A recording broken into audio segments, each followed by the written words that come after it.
The purpose of today was to introduce the new JavaScript environment in Switch that was introduced in spring 2020. I will be using fall 2020, but that doesn't really make a difference, I believe. So my purpose was to introduce that. I am going to keep the things I do extremely simple in the hope that you can follow along with me. I know I type too fast. I will not type much today, hopefully. So if you want to follow along, that is the purpose of this. If you have questions or something doesn't work, please just interrupt. Don't wait until the end, because I will be completely lost with what you're asking, and you will be as well. So just speak up when it doesn't work. I will try to keep this to about 45 minutes to an hour. To be really honest, I have no idea how long it's going to take this time. Depends a bit on how well it goes, I guess. What I've done so far, if you want to follow along, the only thing I've done is I've created myself a folder. This is still, I still count this as one of the JavaScript cafes. So it is the 10th one that I've done on JavaScript. So I just created a folder and I dragged that folder onto Visual Studio Code. You don't have to use Visual Studio Code, you know the drill. You don't have to use it, but I still think it's great, and that's good for an editor. I already think it's great for 2 years. Usually I get bored of them much sooner than that. So new scripting environment, you'll see that a lot changed. Actually, more or less everything changed. And the things that you think didn't change probably changed as well. And that is part of the class of today, is to try and make you understand what was changed and what wasn't changed.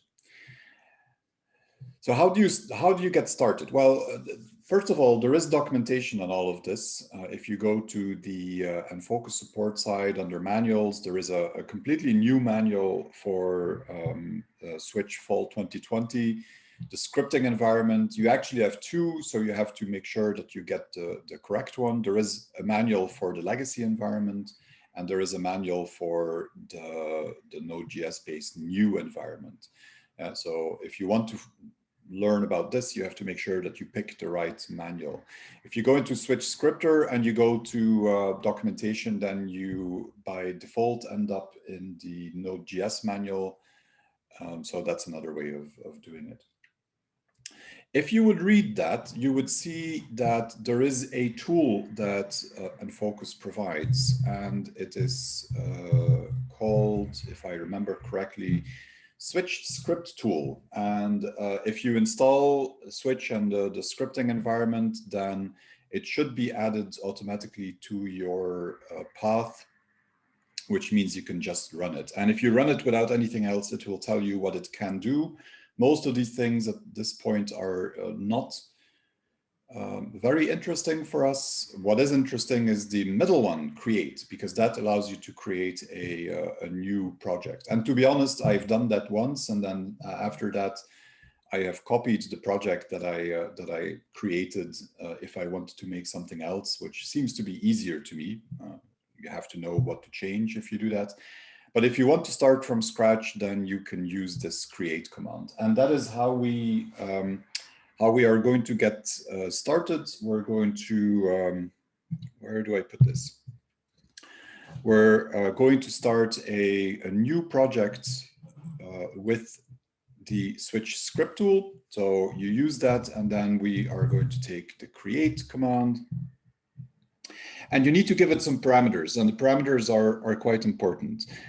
What you need to give it, first of all, is the name of the script that you want to make. And I'm just going to choose a test name for this. This is also going to be the name of the folder that is created by the script tool. So that is one. And then, of course, I've chosen something without spaces. I'm sure if there are spaces in it, you can put quotes around it. But if we can avoid spaces, why not? So the name of the script, And then the next thing is, where do you want Switch to create this folder? And I could give a long path to where I want that, but I am already in the folder where I want it. So I'm going to say this folder, and just a dot means this folder in Linux environment. So that is easy. You could, like I said, you could have a full path there where you want to do that, but a dot works quite well. And then there are two languages that are supported, JavaScript and TypeScript. And the default, for some reason, is TypeScript. And I've just given you all these classes about JavaScript, so I'm not going to explain that TypeScript is different and how it is different. So we're going to force Switch to give us a JavaScript script package instead of a TypeScript one. So the name of the tool, the command that we want to create, the name of the script that we want, the location of the script that we want, this folder in our case, and then the fact that we want it to be JavaScript. And then we don't get any type of confirmation when we do that. But if you notice what happened on the left, there is a folder that appeared in my session 10 folder. Yeah. And that folder is called Test Café, and you can see that the Test Café name is also used for an XML file in there, and it is also used for an S-script file. If you know the classic scripting environment in Switch, S-script is the extension for Switch script. That has been the extension for a long time. Yeah. So what is this folder? Well, Enfocus built this new scripting environment on Node.js. So on the one hand, you have a Node.js environment. And so it needs to create a folder where that it makes into a Node.js project. On the other hand, there needs to be a link to Switch, and we need to be able to use this new style script in Switch. And that is what this S-script thing does. The manifest tells you, or tells Switch, how things are coming together. So in the manifest, you can see that there is a link to the Test Café XML file. There is a link to the main.js file, which is also created in that folder.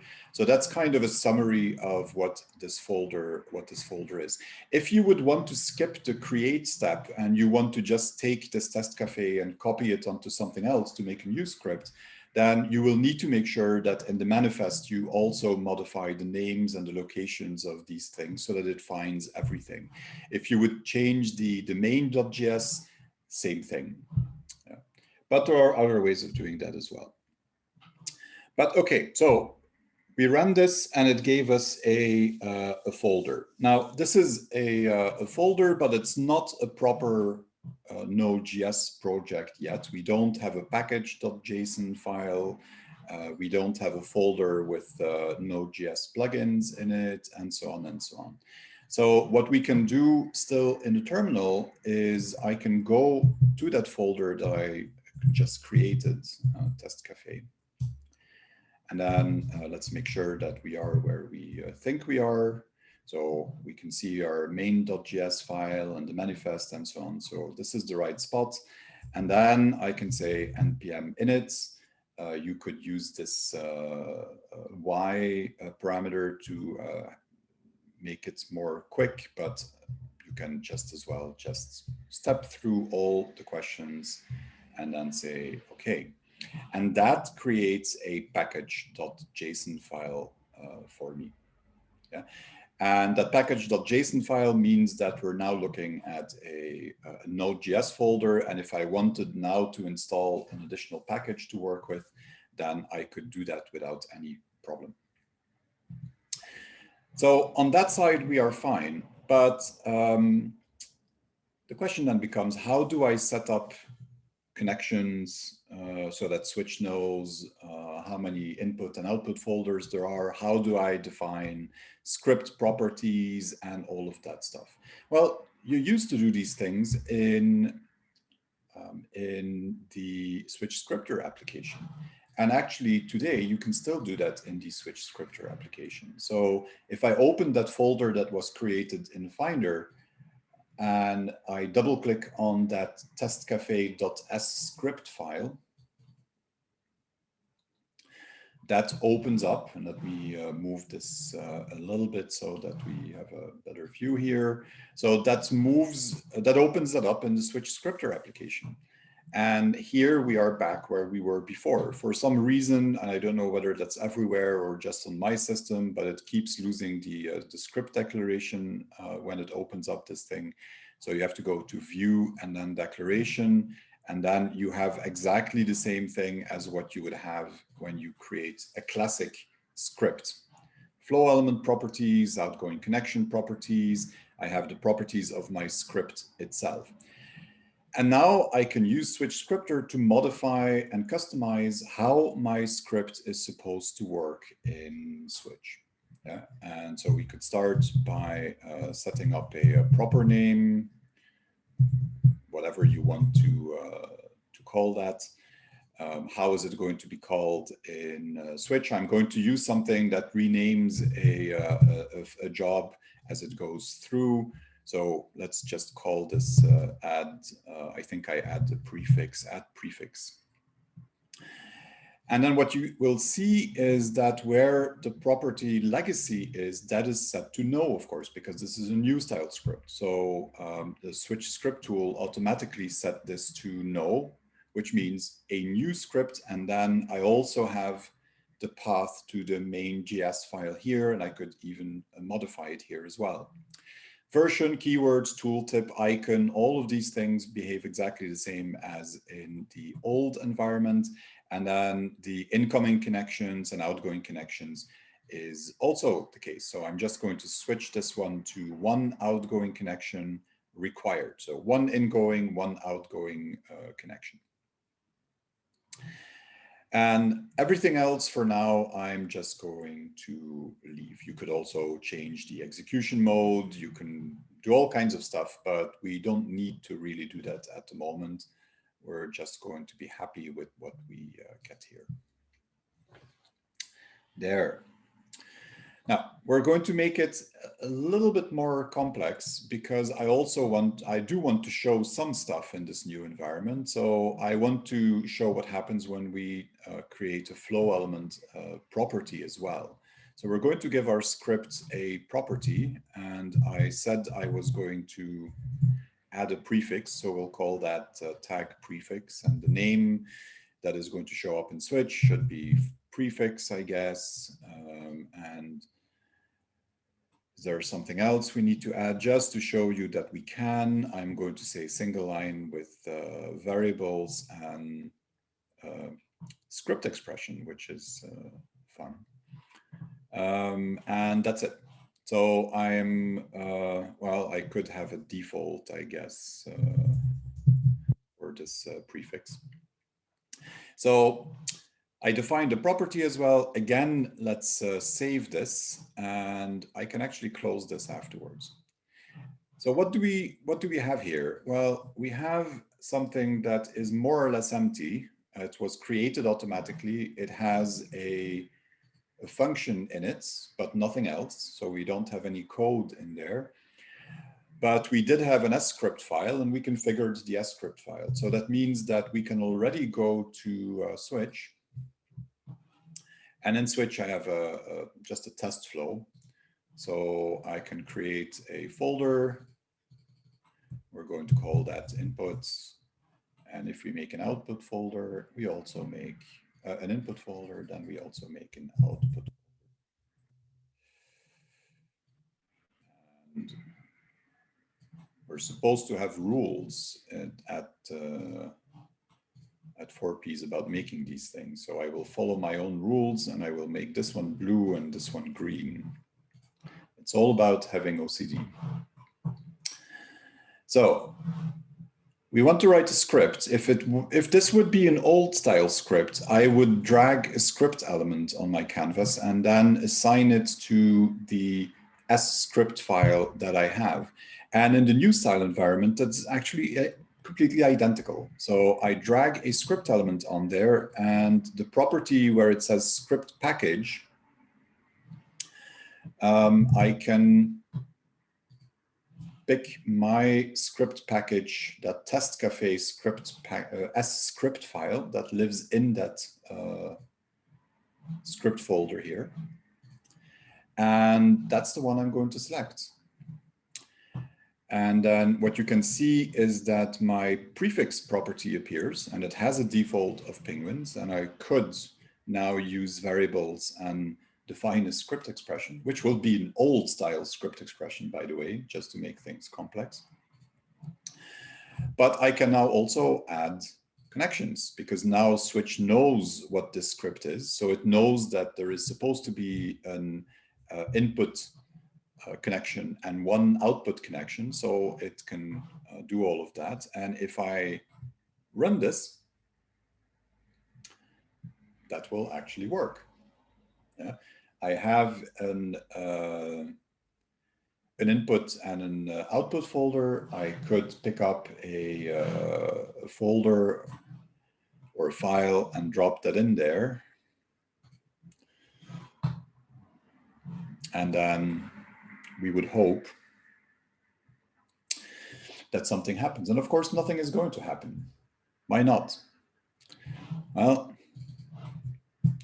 why would something happen? If we go back to here, I have this job arrived entry point, and that entry point is called when a new job comes in. Yeah. And so Switch will have called this entry point, and then the entry point says, yeah, I'm not going to do anything. It is completely empty. So nothing happens to that job. This is obviously not what we want. So we need to write some code to make something happen. And what we did last week was very similar. We defined the script in Switch scripter, and then in order to have something happen, we needed to write code that modified the name of the job and then sent it to the next outgoing connection. And we need exactly the same here. Before we go there, though, there are a few important things that you can already see. First of all, this entry point is defined as async. If you joined my JavaScript classes before, then you will remember that we did a whole Café on asynchronous JavaScript. And the conclusion was that the simplest way to use asynchronous JavaScript was to convert it to synchronous JavaScript. And the way you do that is by using the async and await keywords. Now, there will be a lot of that if you do Switch scripting, because almost any function in the Switch API that you can use is at this point asynchronous. And so if you want to call them and you don't want to write your own asynchronous code using promises and so on, then you will have to prefix all of these with the await keyword. If you forget that, bad things are going to happen. More likely, in many cases, nothing is going to happen, and you're going to wonder why nothing happens. So the first thing you should, trust me, I speak out of experience on this one. The first thing that you should probably do if nothing happens in your script while you think that something should happen is see whether you have used await when you do calls that go to Switch. So that's the first important thing. I have an async function here instead of just a function as it was in the classic environment. The second thing that you should notice is that in the classic environment, the job arrived entry point has only two parameters, one called S, which has a class of Switch, and one called job, which has a class of job. And S refers to anything that is going on in Switch, and job is specific stuff that is specific to the job that comes in. In the new environment, that was split into two pieces. So the S parameter was split up into into functionality that belongs to the Switch application itself, and functionality that refers to the flow element in the flow that I'm working with. Yeah. So that flow element parameter that you have there, if I go back to Switch, that is this flow element in my Switch workflow. And then, as in the classic environment, I still have a job parameter, which allows me to work with information in the job itself. Is this important? No, it's just a little bit annoying, because now you have to know whether a function is supposed to use the flow element or it is something that you call on switch. So that is something that you will have to get used to. But of course, it's defined in the documentation, so it is. It's not like it's impossible to figure it out. So that is one thing. What else? Well, I said documentation, like I said before. Go to that folder, or go to, if I have switch scripter and we go to switch help, then we should end up directly on the full documentation. And if you go to scripting reference, you'll see that the switch class, the flow element class, and the job class are defined in here separately as well. Yeah, so that will tell you on which of these elements the functionality is defined that you want to use. Now, if we want to write code, what is easier than in the old environment is that I could actually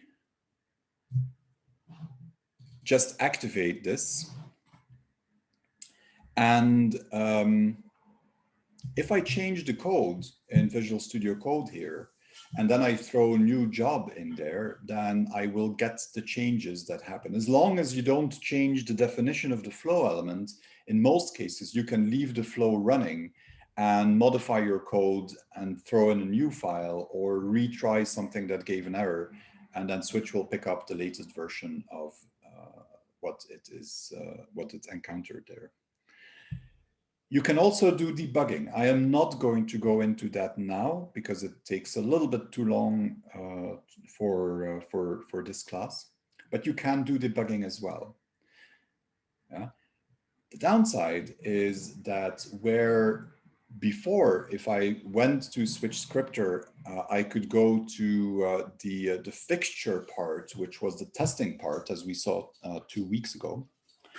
That I don't have that capability anymore today. So you can't test in Switch scripter. You will have to test directly in Switch, potentially if you want that with the debugger that lets you run through your script in a Visual Studio Code. So let's do something here. What we want to do is, first of all, we want to figure out what prefix we need to use.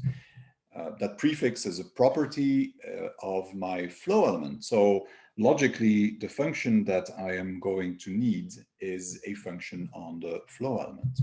Yeah. So I can say const prefix, and then I need to ask the flow element something.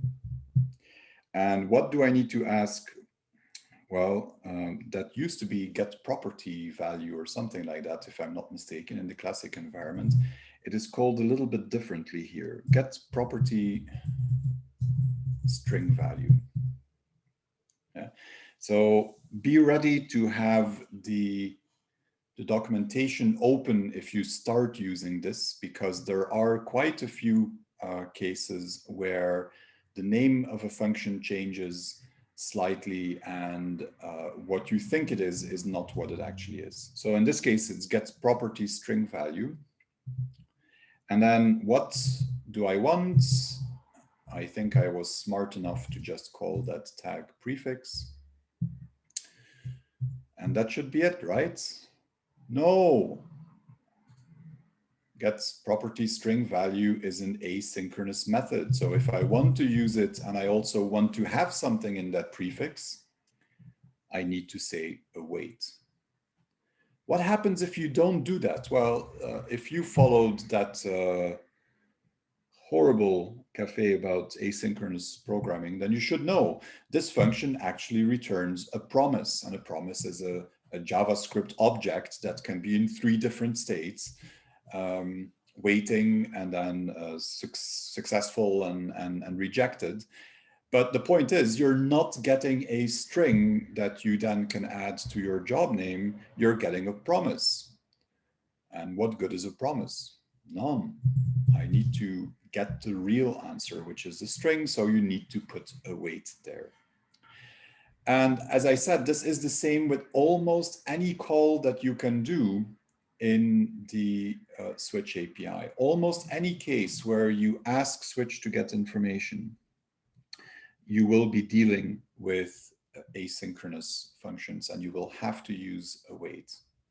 Now, the good thing is that in most cases, or probably in every case, if you use await for a function that is not asynchronous, it's just not going to do anything. So in that direction, you can't really make too much of a mistake.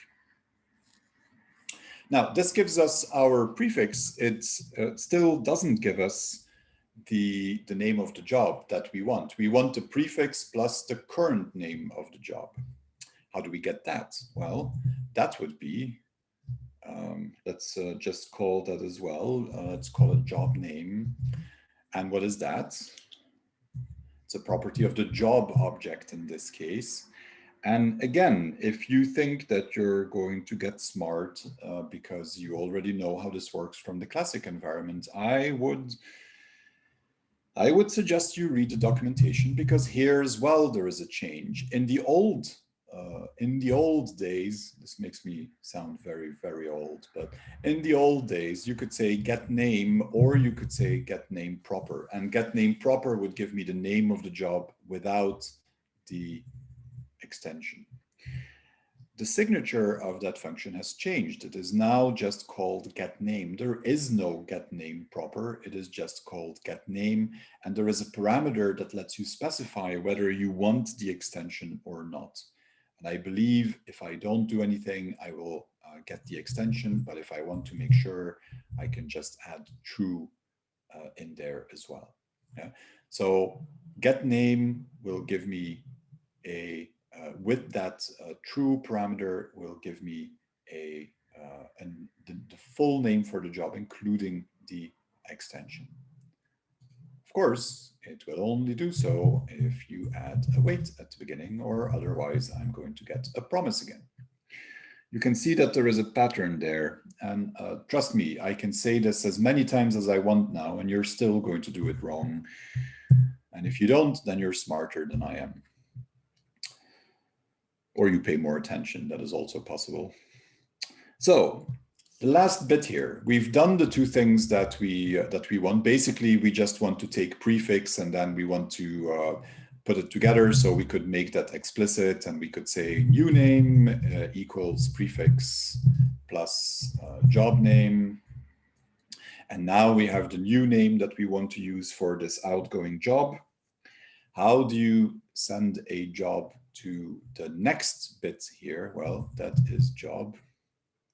I'll do it immediately from this case. I think you understand what I'm saying by now. Await, job, send to single.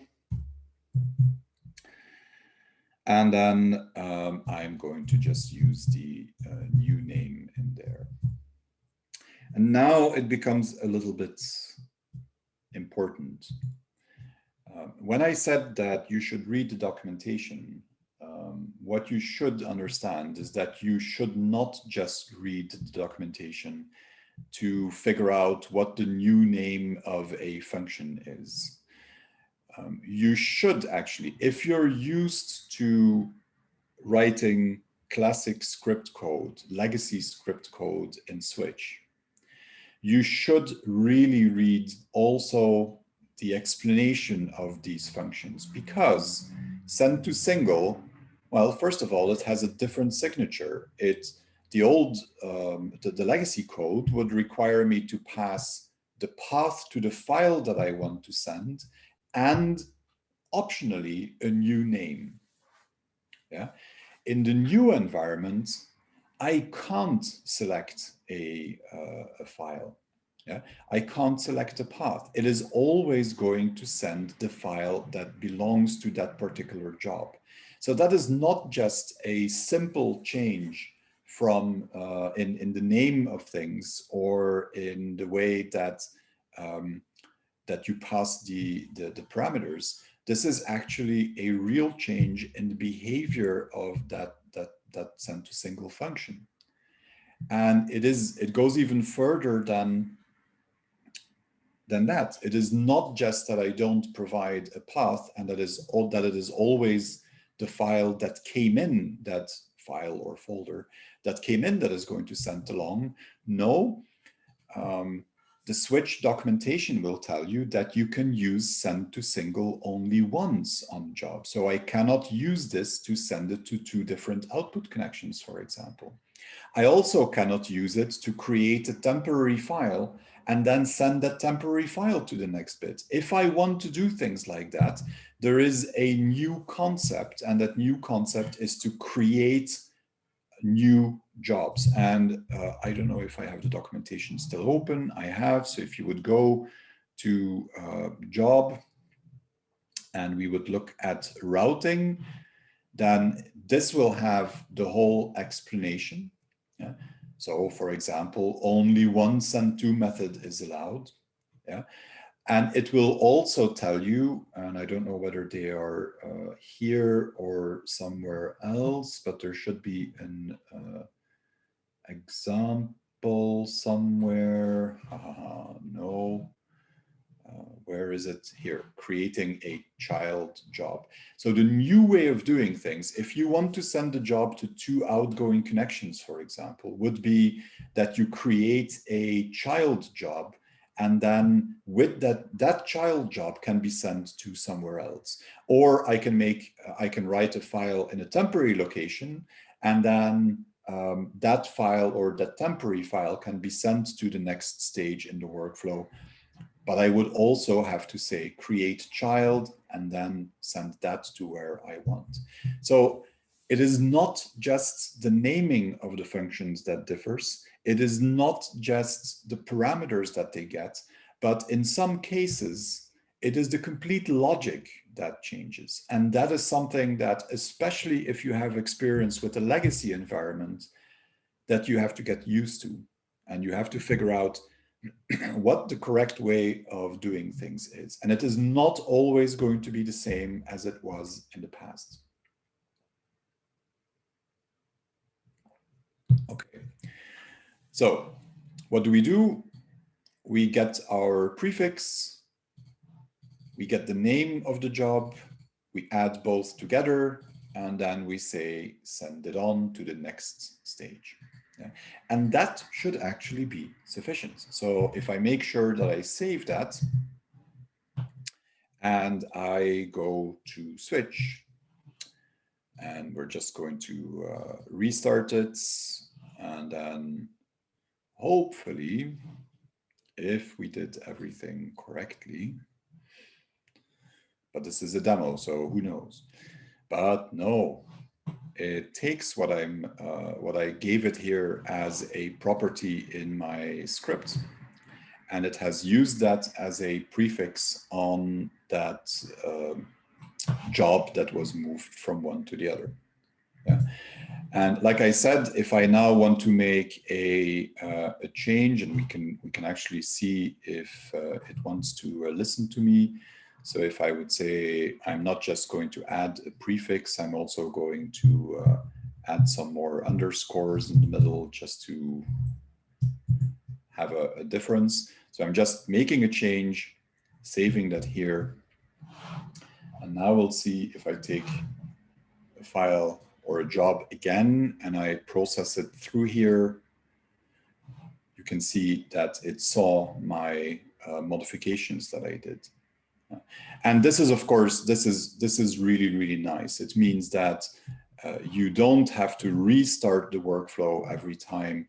You can just leave the workflow activated, and on the scripting side, you can make changes, save them, and then the next time the script is called, that will work as you expect it to work. Now, There is one more concept that that is part of the scripting tool. So what we've done now is we actually created a functioning script, and you could continue to use it like this, yeah, but it lives in this folder. What if I wanted to go to give this script to someone else? Well, you could give him the folder, but it's a bit messy. The scripting tool, if we go back to the beginning, switch script tool, that scripting tool also has an additional capability. And the additional capability is to pack a folder into an actual script file. And let me just do this in order to show what happens. So I'm going to use the pack command. And the parameters for the pack command, as you can see there, what it says is path to folder to pack. I am in my test Café folder. So what I want to pack is just the folder I am in. Yeah? And now I'm going to do something completely ridiculous. I want to pack it into an script file. Where should that script file live? Well, I would actually like to have it in the folder above in session 10. And what is that? Well, it's 2 dots. 2 dots in Unix means go up 1 folder. So if I run it like that, I'm telling Switch to look at the current folder, pack that, and put the result in the folder above. And when I run it like that, so what you can see now, maybe it's clearer in the Finder, what you can see is that I have a folder called Test Café, and that is the one that we were using. This is where my flow was pointing to run the script, and the pack tool made that into a standalone script file that I can now distribute to someone else. And as you could see in the help line there, I can then also add a password if I want to password protect it at the same time. You don't have to do that.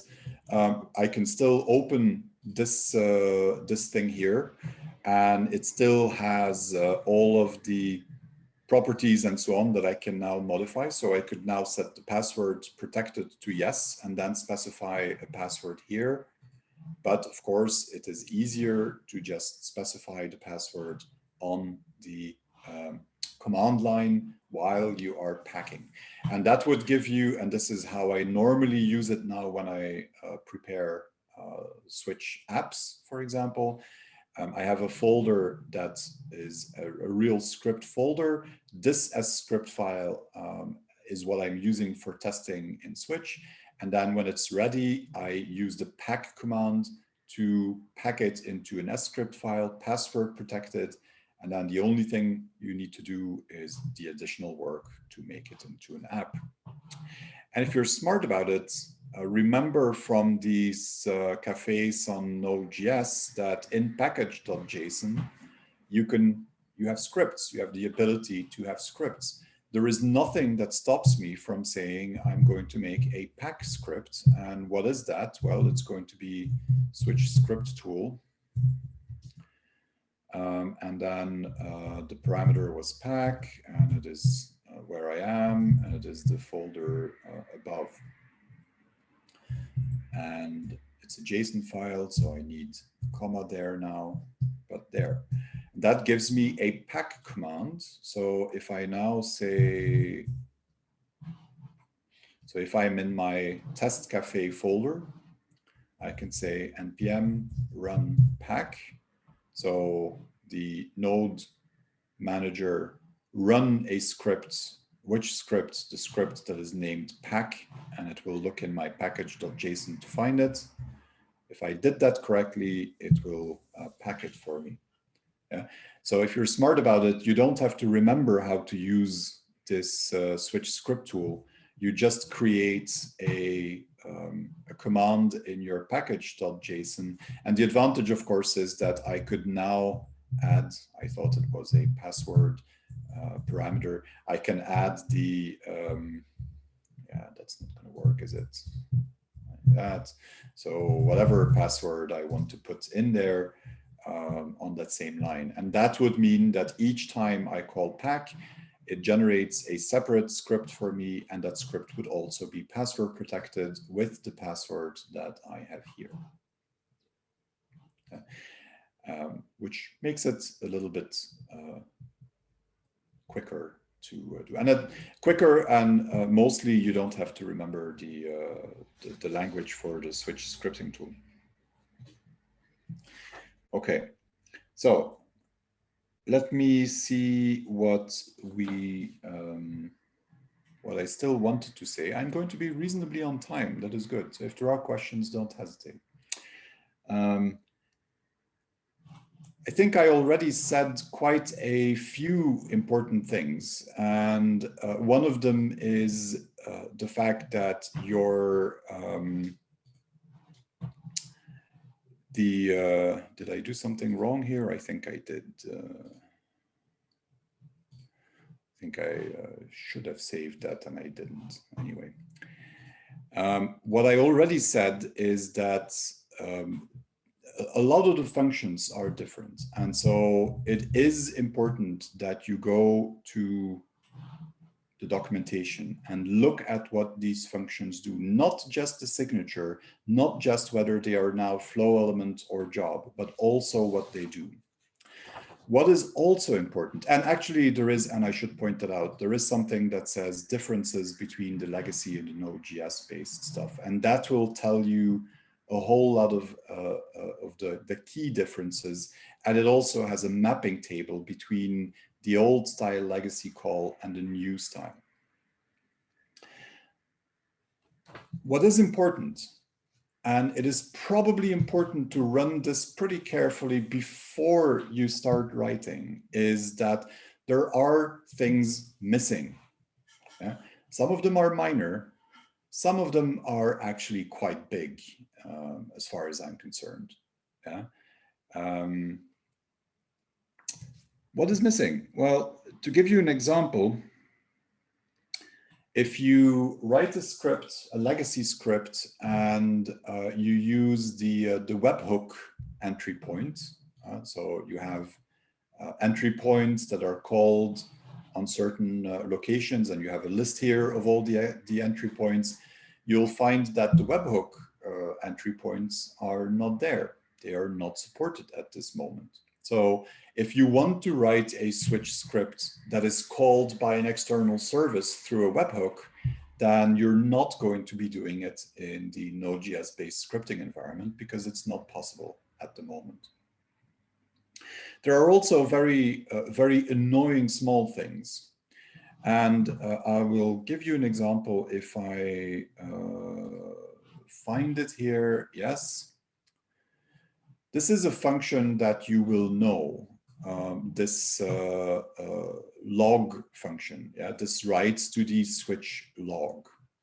And what it says is there is a log level, then a message, and then some parameters. And what is good is that the parameters have been extended. I can actually pass an array of stuff. Yeah?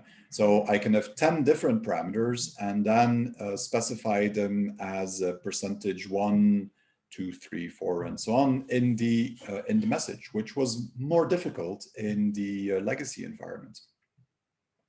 However, if I look at log level, it mentions info, warning, and error. There is no debug level. So your script cannot write a debug message to the log. And then you could say, well, but that's not important. We'll just write it to info. I think this is a serious oversight because debug messages are really, really handy to always have there. Usually they are hidden in Switch, and you just turn that capability to view them on if there is a problem without having to change the code or anything like that. So that is something that is missing. If you look at the methods of the job, getting job information, you'll see that this list is suspiciously short. There are things that you cannot get in the new environment that you could get in the legacy environment. So it's not just a matter, unfortunately, it's not just a matter of saying, oh, I want to use Node.js and I'm going to write all my scripts in Node.js now. It is worthwhile to read through the documentation and specifically this section about differences and make sure that what you want to do in this Node.js environment is possible before you start writing scripts, because otherwise you might end up with a situation where you either can't do something or you have to come up with a very ugly workaround. One last point, maybe, might be 2 points, I don't know. If I go back to Visual Studio Code, I have this, this folder, this test cafe folder here. And okay, so there is a new API, it's Node.js based. So what you could think is that I'm going to be smart and I'm going to create a new folder here and I'm going to call that, let's call this 4-piece library. And I'm going to write a whole bunch of support stuff, JavaScript files and whatever, and I'm going to put them inside of my library, and then I can use them in multiple scripts. I just have to put that stuff in multiple places. And what you'll see, unfortunately, is that that is not going to work. It is not going to work because if you here start packing this thing, then magically those extra folders are going to disappear. Yeah. The Switch script tool will delete those folders. So that's not a viable way of doing things. And what I actually asked the question to Enfocus for this one specifically, and the answer is always the same. It's a valid answer, you just have to know it. The answer is you have to do things the Node.js way. And the way that this is supported in Node.js is not by making your own folders somewhere in this hierarchy, but let me see if I can show you some inside of, where do I have that? Yeah, I have that here.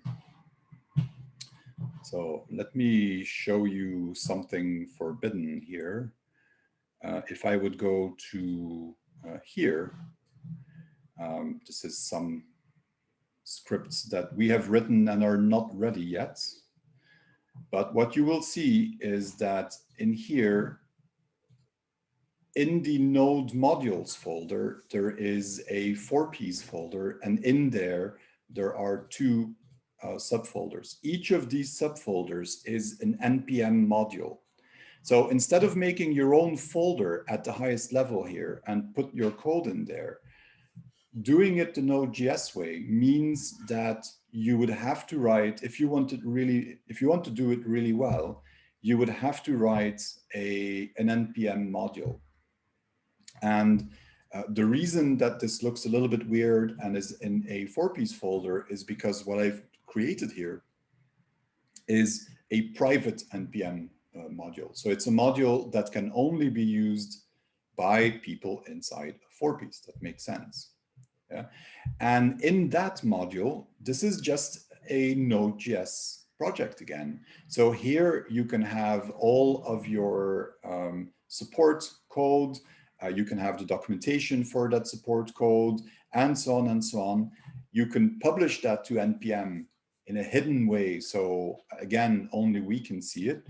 And then when you're in a new project, you can install that by pulling it down from NPM. And I don't know whether I still have something that is viable here, but if I do NPM install, I think it's something like this. Yeah.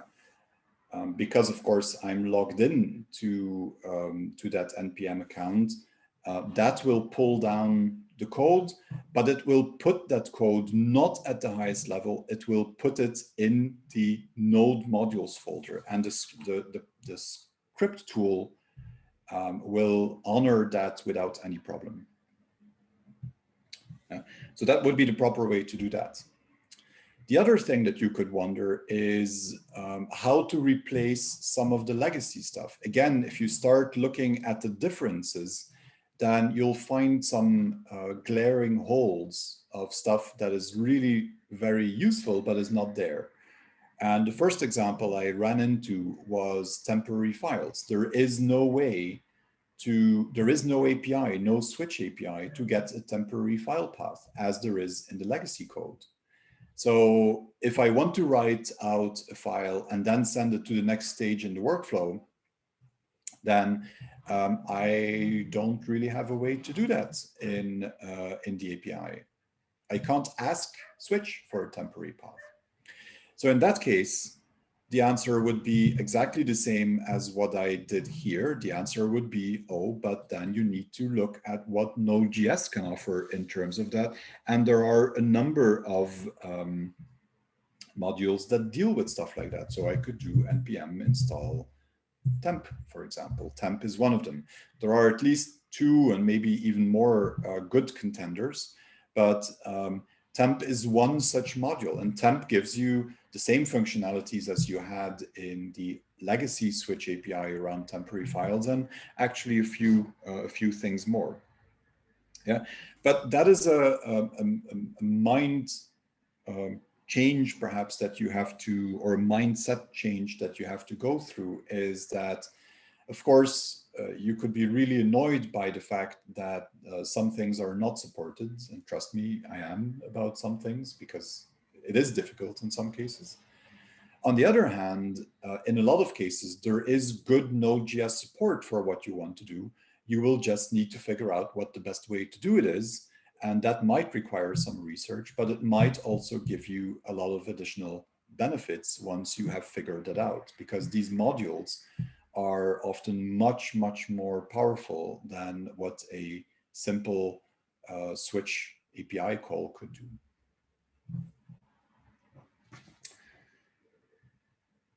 There. I think I have gone over everything that is on my piece of paper.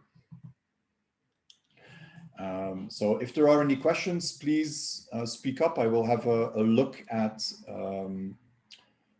what is in the messages as well.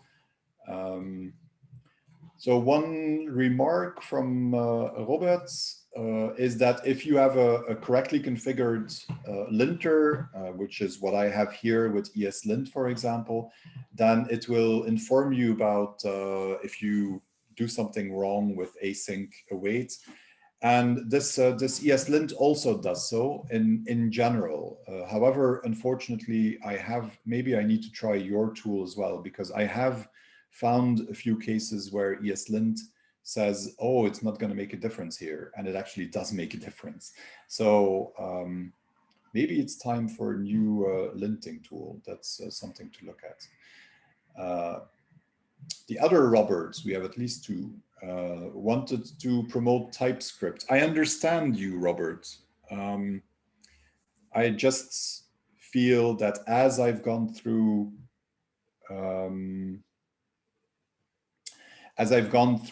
the JavaScript classes, I will be happy if people already can do some JavaScript. So that would be, we would have to upgrade people to go to TypeScript. And I understand why you would do it and why you think it's better. It is a typed language, of course, but I wanted to keep it simple here and keep to JavaScript. And to be honest, I usually do JavaScript there, well, here as well for the moment. Missing thing is that you can't get the PDF page boxes from Switch, yes, and there are some other things that you can't do. The workaround, of course, would be that you do that before you get to your script, and that you then do you store it in private data or something like that, which is of course less convenient, but that is always a good workaround. Be careful, the private data handling changed a little bit, but is actually more useful now, I find.